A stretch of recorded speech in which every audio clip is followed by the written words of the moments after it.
राधे राधे दोस्तों, स्वागत है आपका।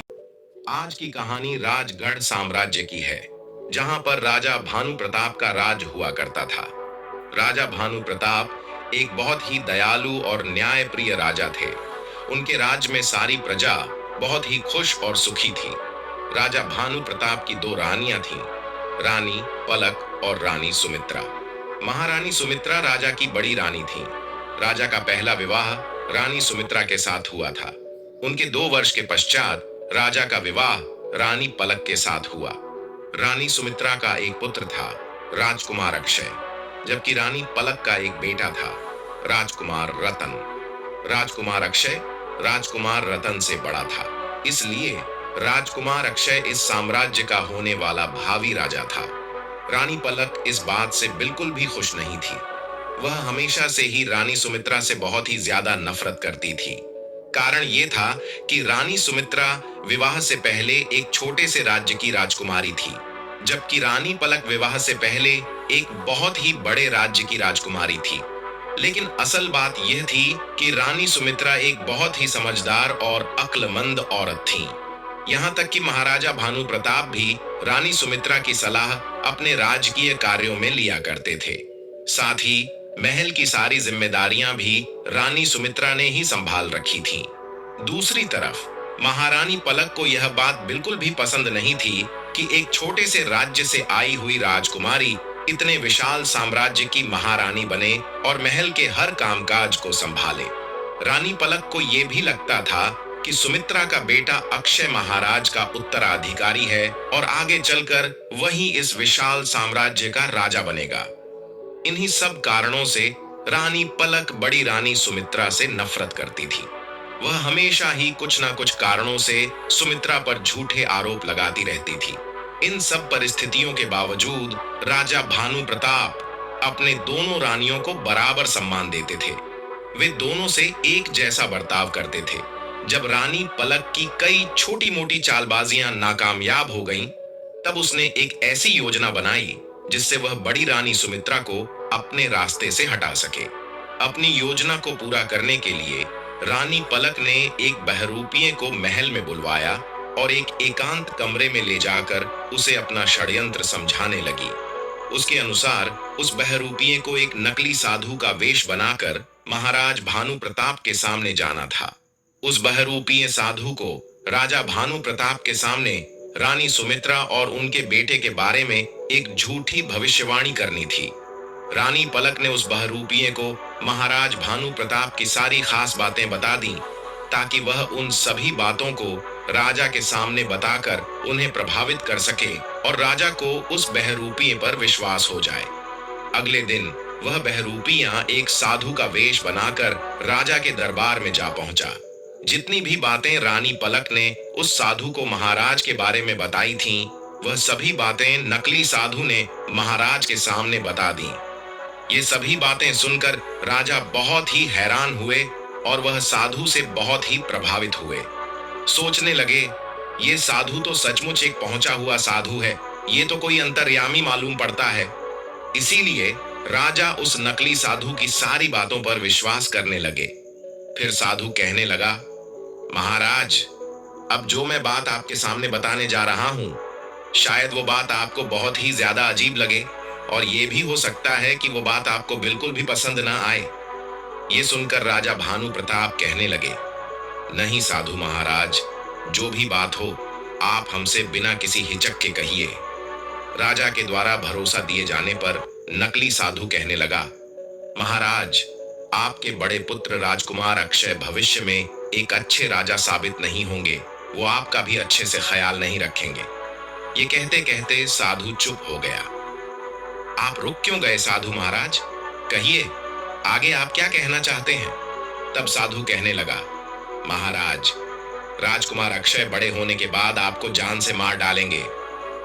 ये बात सुनकर राजा को इस पर बिल्कुल भी विश्वास नहीं हुआ। महाराज की नजरों में राजकुमार अक्षय एक बहुत ही नेक दिल राजकुमार थे और वो हमेशा अपने पिता का बहुत ही ज्यादा सम्मान करते थे। तब राजा कहने लगे, साधु महाराज, आपने जो बात कही है, क्या वो 100% सही है? कहीं ऐसा तो नहीं कि आपसे कोई भूल हो रही हो। बहरूपिया कहने लगा, नहीं महाराज, मुझसे कोई भूल नहीं हो रही। इसके बाद साधु ने कहा, महाराज, मेरी सलाह तो यह है कि अगर आप अपना जीवन बचाना चाहते हैं तो आपको राजकुमार अक्षय को इस महल से बाहर निकाल देना चाहिए। अपनी जान बचाने का आपके पास केवल यही एक रास्ता है। ये सब कहने के बाद नकली साधु वहां से चला गया। ये सारी बातें सुनने के बाद महाराज बहुत ही दुखी हुए। भविष्य में उनका चहेता बेटा उनके प्राण ले लेगा। उस रात राजा को बिल्कुल भी नींद नहीं आई। वो सारी रात बिस्तर पर करवटें ही बदलते रहे और उसी रात राजा ने यह फैसला ले लिया कि वो राजकुमार अक्षय को अपने राज्य से बाहर निकाल देंगे। अगले ही दिन महाराज भानु प्रताप ने राजकुमार अक्षय को अपने राज्य से बाहर निकालने का आदेश दे दिया। जिस समय यह घटना घटित हुई उस समय राजकुमार बहुत ही छोटे थे। जब रानी सुमित्रा को इस आदेश का पता चला तो मानो उस पर दुखों का पहाड़ टूट पड़ा। रोती बिलखती हुई वह महाराज के पास आई और उनसे ऐसा न करने की विनती करने लगी, परंतु राजा भानु प्रताप पर इसका कोई असर न हुआ। रानी सुमित्रा ने उन्हें मनाने की बहुत ही कोशिश की, परंतु जब उन्होंने देखा कि राजा अपने फैसले पर अटल हैं, तो वह कहने लगी, ठीक है महाराज, अगर आप मेरे पुत्र को इस महल से निकालना ही चाहते हैं तो मेरा भी फैसला सुन लीजिए। मैं अपने पुत्र को कहीं पर भी अकेला नहीं जाने दूंगी, इसीलिए मैं भी अपने पुत्र के साथ इस राज्य को छोड़ दूंगी। बड़ी रानी सुमित्रा के ऐसा कहने पर भी राजा भानु प्रताप अपने फैसले से टस से मस न हुए। इसके बाद रानी सुमित्रा अपने पुत्र अक्षय को लेकर महल से और फिर उस राज्य से भी दूर चली गईं। कुछ दिनों के सफर के बाद दोनों मां बेटे एक दूसरे राज्य सोनपुर में जा पहुंचे और वहीं पर रहने लगे। रानी सुमित्रा एक बहुत ही समझदार औरत थी। वह मिट्टी के घड़े बनाकर और उन्हें बेचकर अपने घर का गुजारा करने लगी। अब वे दोनों एक साधारण सा जीवन बिता रहे थे। राजकुमार अक्षय भी अपनी मां की सहायता किया करता था। इस तरह से रानी सुमित्रा और राजकुमार अक्षय का जीवन रातों रात पूरी तरह से बदल गया। वे दोनों एक महल से एक झोपड़ी में पहुंच गए थे। समय अपनी गति से बीता। अब राजकुमार अक्षय बड़ा हो चुका था। वहीं दूसरी तरफ राजगढ़ में राजकुमार रत्न भी बड़ा हो चुका था। वह बहुत ही ज्यादा घमंडी और नकारा किस्म का राजकुमार था। वो कभी भी अपने पिता से तमीज से बात नहीं करता था। उसका व्यवहार एक अच्छे राजकुमार जैसा नहीं था। राजा भानु प्रताप हर समय रतन को समझाने का प्रयास करते थे कि तुम इस विशाल साम्राज्य के राजकुमार हो और कल को तुम्हें ही इस साम्राज्य का राजा बनना है। इसीलिए तुम्हें हर कला में निपुण होना चाहिए। तुम्हें विद्या अध्ययन के साथ साथ युद्ध का भी अभ्यास करना चाहिए ताकि तुम अपनी प्रजा की रक्षा कर सको। परंतु असल बात यह थी कि राजकुमार रत्न एक बहुत ही आलसी व्यक्ति था। उसे ना तो विद्या ग्रहण करना अच्छा लगता था और ना ही युद्ध कला का अभ्यास करना।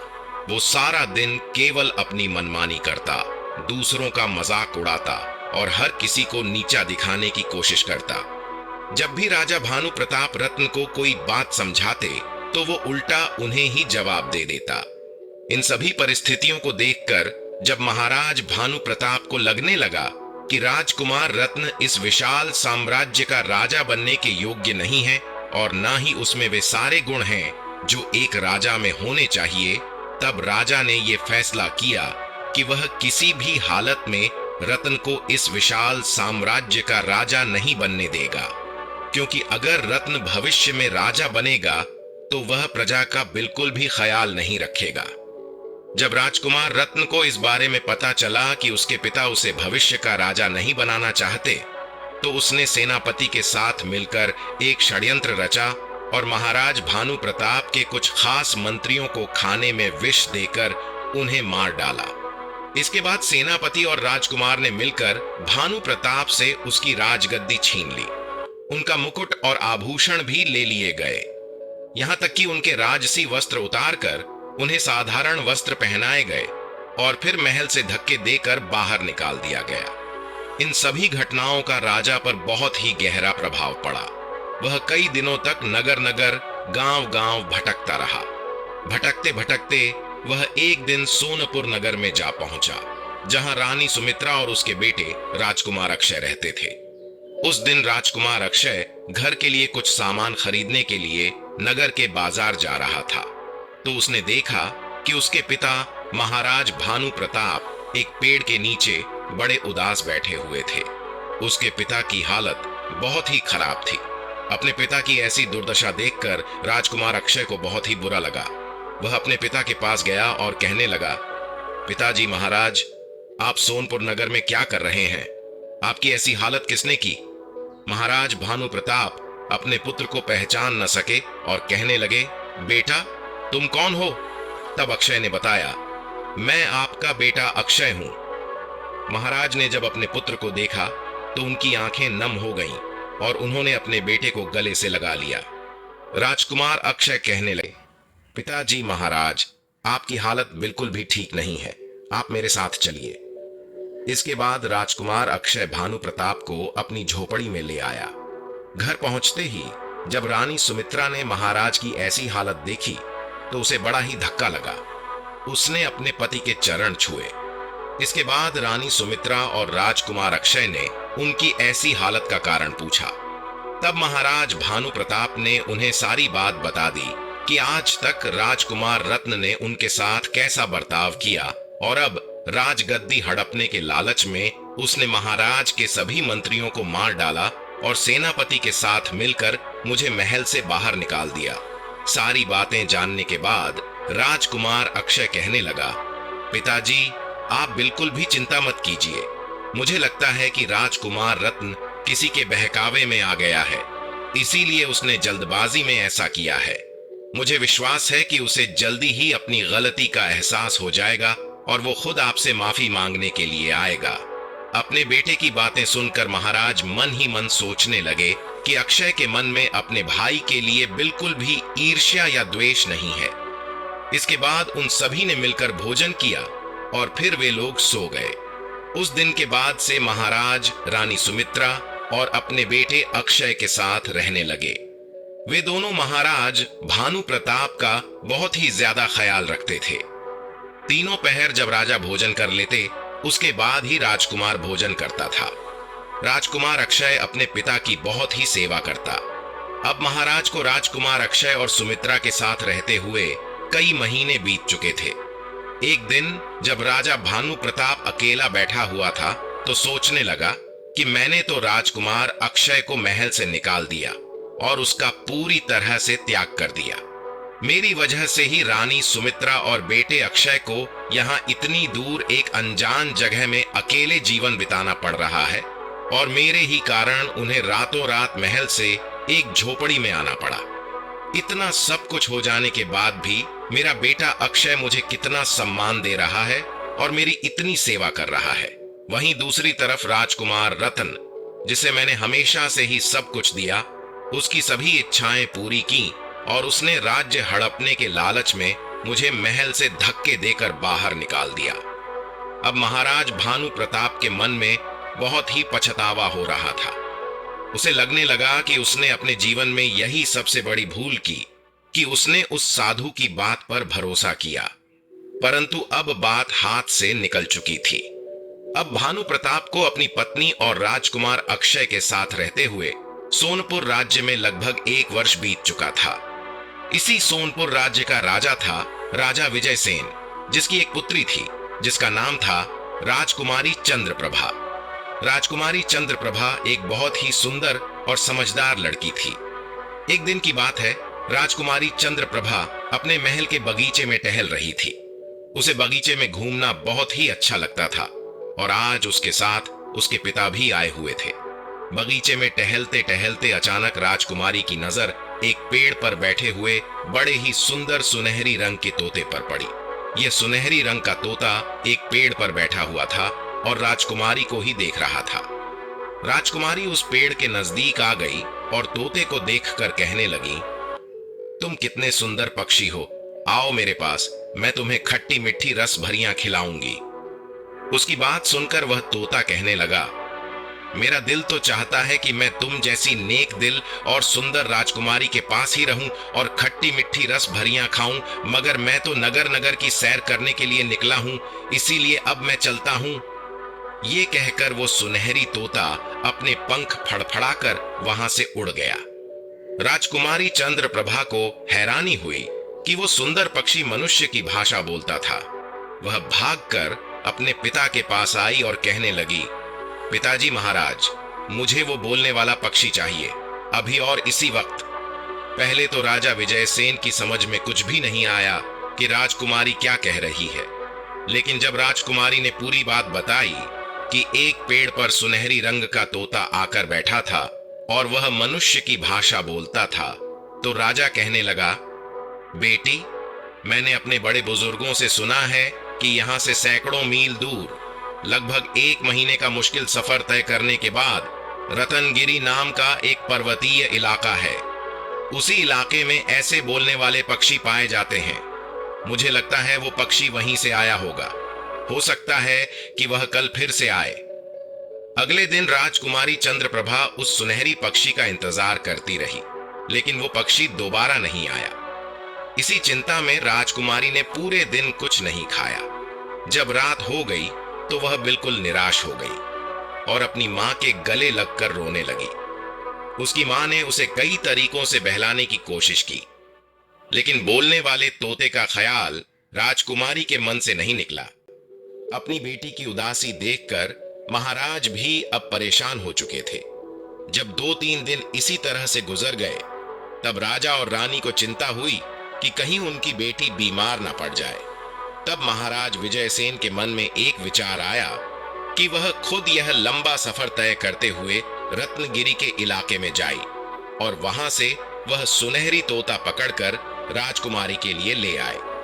ये बात जब उन्होंने महारानी को बताई तो वह कहने लगी, अगर आप इस सफर पर रवाना हो गए तो आप जानते हैं कि यह महीने भर का लंबा सफर है। इतने दिनों तक राज्य का राजकाज कौन संभालेगा, और उस तोते को तलाश करने में न जाने कितना समय और लगे। मेरी मानिए, आप राज्य में यह घोषणा करवा दीजिए कि जो भी व्यक्ति रतनगिरी के पर्वत या इलाके से उस बोलने वाले सुनहरे तोते को लेकर आएगा, उसे 10,000 अशर्फियां इनाम में दी जाएंगी। राजा को अपनी पत्नी की यह तरकीब बहुत ही अच्छी लगी। उसने उसी समय यह घोषणा करवा दी कि जो भी सैकड़ों मील दूर रतनगिरी के पर्वतीय इलाके से उस पक्षी को पकड़कर लाएगा, उसे ढेरों अशर्फियां इनाम में दी जाएंगी। यह घोषणा सुनकर कई लोग अपनी किस्मत आजमाने के लिए निकल पड़े। रतनगिरी का पर्वतीय इलाका बहुत ही दूर था और उसका रास्ता भी बहुत ही मुश्किल था। रास्ते में बहुत से पहाड़, नदियां और जंगल थे। इन जंगलों में तरह तरह के खूंखार जानवर थे। जो लोग गए वह ऊंचे ऊंचे पहाड़ों को ना चढ़ सके। कुछ लोग जंगल के जानवरों को देखकर हिम्मत हार बैठे। नतीजा यह हुआ कि कई दिन बीत जाने के बाद भी कोई भी रतनगिरी के पर्वतों से उस सुनहरी तोते को न ला सका। एक दिन यह घोषणा राजकुमार अक्षय ने सुनी तो उसने विचार किया कि क्यों ना वह इस कार्य को पूरा करे। जब उसने यह बात अपने पिता और अपनी माता को बताई तो पहले तो उन दोनों ने इस बात की अनुमति नहीं दी, परंतु राजकुमार अक्षय द्वारा बार बार समझाने पर दोनों माता पिता इस बात के लिए राजी हो गए। अपने माता पिता से आज्ञा लेकर राजकुमार अक्षय महाराज विजयसेन के महल की तरफ चल पड़ा। जब वह महल में पहुंचा तो उसने राजा विजयसेन से रत्नगिरी के पर्वतों में जाने की आज्ञा मांगी। उस समय वहां पर एक युवक और भी मौजूद था जिसका नाम था सूर्यकांत। वह भी उस अनोखे तोते को पकड़ने के लिए महाराज की आज्ञा लेने के लिए आया था।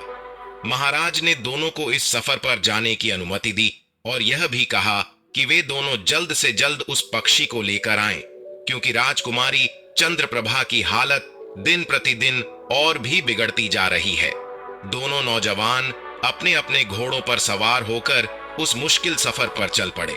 सूर्यकांत नाम का वह दूसरा नौजवान बहुत ही घमंडी था। वह अक्षय से कहने लगा, भाई, तुम तो एक मामूली से आदमी हो, जाओ जाकर कोई मेहनत मजदूरी वाला काम करो, तुम क्यों इन चक्करों में पड़े हो।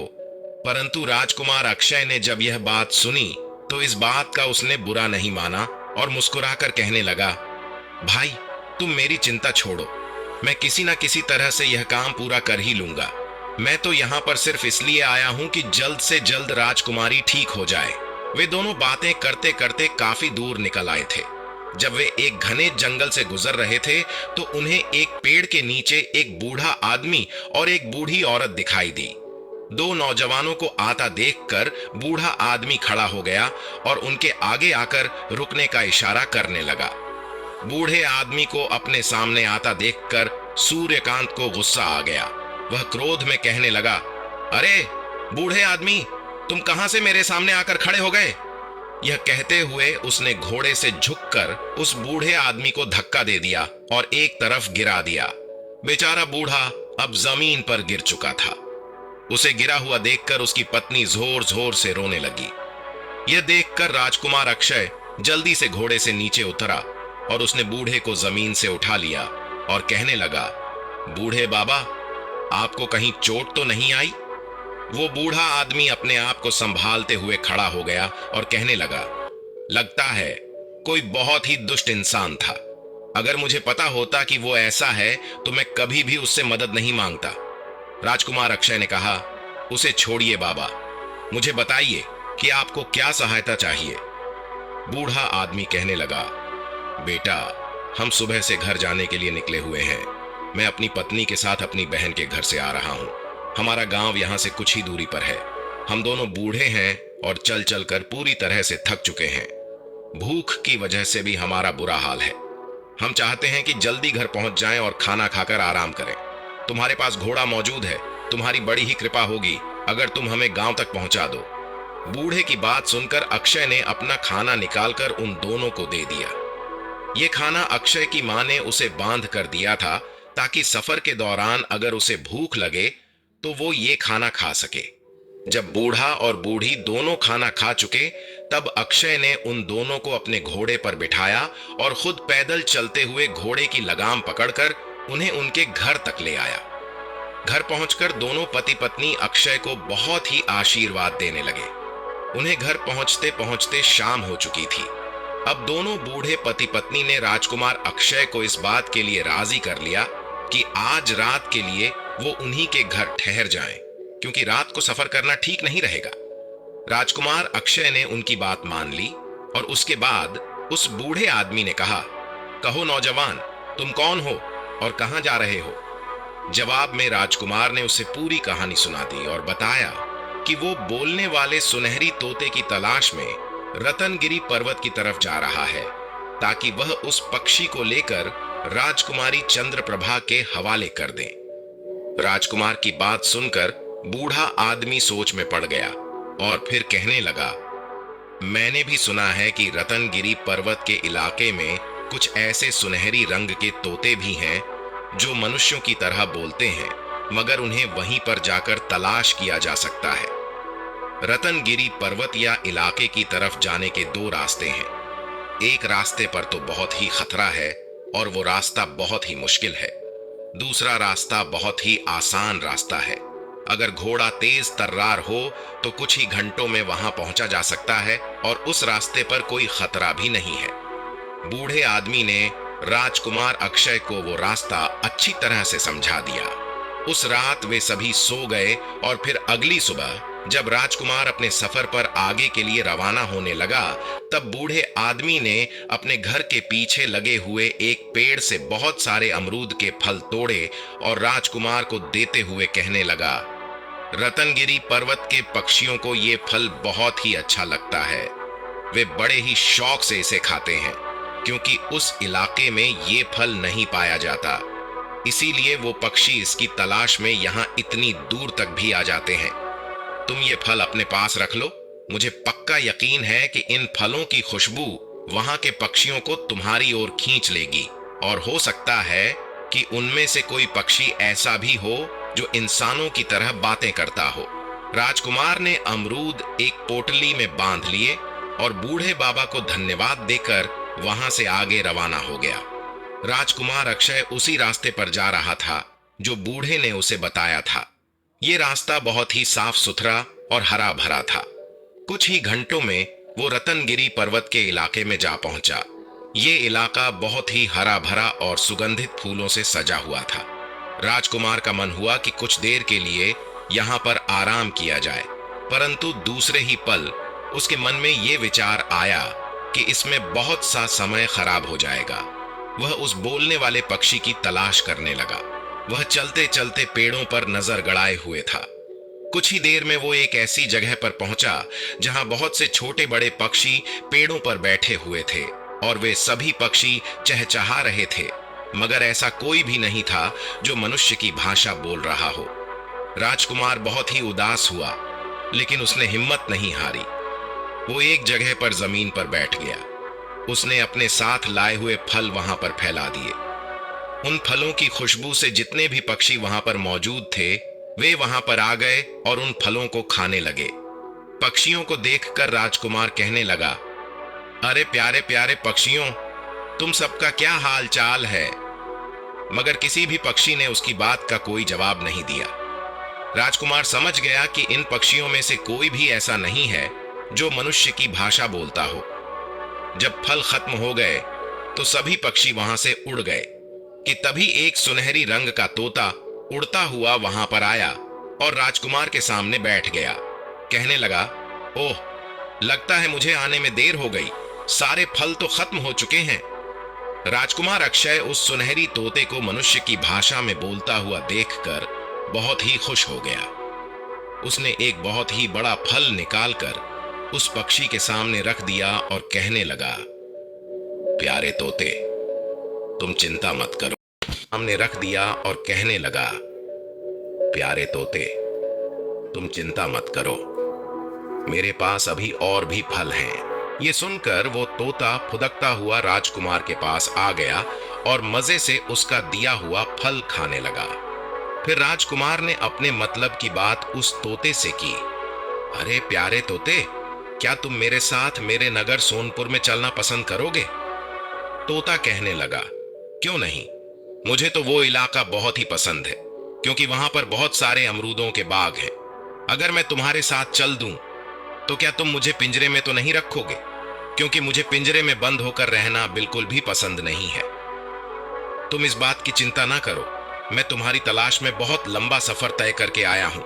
हमारे राजा की बेटी तुम्हारे इंतजार में बिना कुछ खाए पिए कई दिनों से बेसुध पड़ी है। मैं तुम्हें ले जाकर राजकुमारी के हवाले कर दूंगा।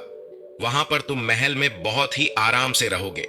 मैं उससे यह भी कह दूंगा कि वो तुम्हें पिंजरे में बंद ना करे। तोता कहने लगा, हाँ, कुछ दिनों पहले मैं राजकुमारी से मिल चुका हूं। जब मैं नगर नगर घूमने के लिए निकला था और सोनपुर महल के बाग में मेरी मुलाकात राजकुमारी से हुई थी। वो एक बहुत ही नेक दिल और अच्छी राजकुमारी है। मैं बहुत ही खुशी से उसके साथ रहने को तैयार हूं।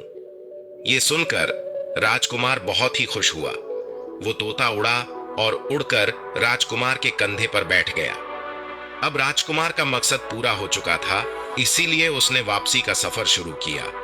वो तोता काफी ऊंचाई पर राजकुमार के घोड़े के साथ साथ उड़ रहा था। लंबा सफर तय करने के बाद जब राजकुमार सोनपुर राज्य की सीमा में दाखिल हुआ, तभी उसे वो नौजवान सूर्यकांत आता हुआ दिखाई दिया। उसकी हालत काफी खराब दिखाई दे रही थी।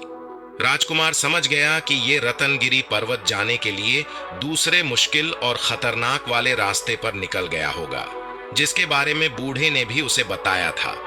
सूर्यकांत ने राजकुमार को देख लिया और उसके पास आया। दोनों एक दूसरे से मिले। राजकुमार के पूछने पर सूर्यकांत ने बताया, मुझसे बड़ी ही गलती हुई जो इनाम के लालच में इस सफर पर निकल पड़ा। रतनगिरी पर्वत का रास्ता बहुत ही मुश्किल है। मैं तो बड़ी ही मुश्किल से अपनी जान बचाकर भागा हूं।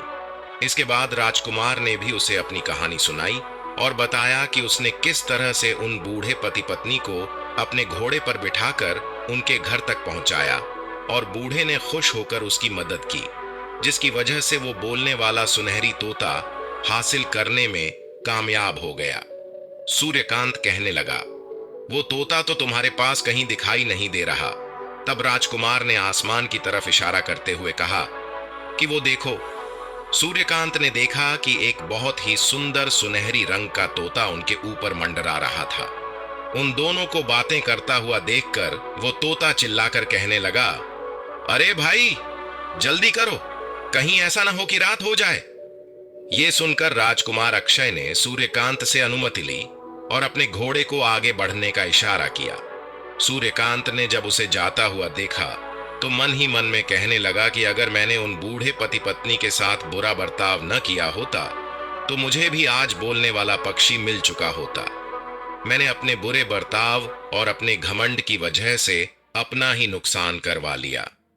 मेरे घमंड की सजा आज मुझे मिल गई। ये सब सोचते हुए वो अपने रास्ते पर चल दिया।